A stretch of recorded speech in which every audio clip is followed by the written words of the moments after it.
يا رب قد ضاقت علي ملامي. تاسو به وینئ چې موږ نن په سپین نقطه اسلام کلا کې ولاړ یو چې دغه ګاډي چې وینئ دا د ایران ګاډي دي چې په دغه کې زموږ افغانان وروڼه افغان مهاجرین وروڼه د ایران نه راویستل کېږي.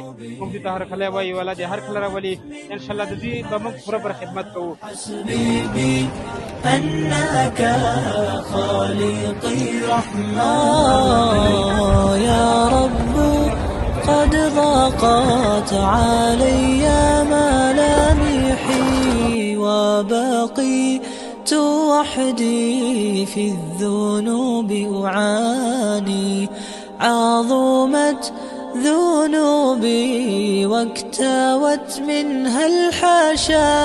حسبي أنك خالقي رحمن. قد جئت أطرق باب عفوك طالبا غفران ذنبي أرتقي لجناني. قد جئت أبكي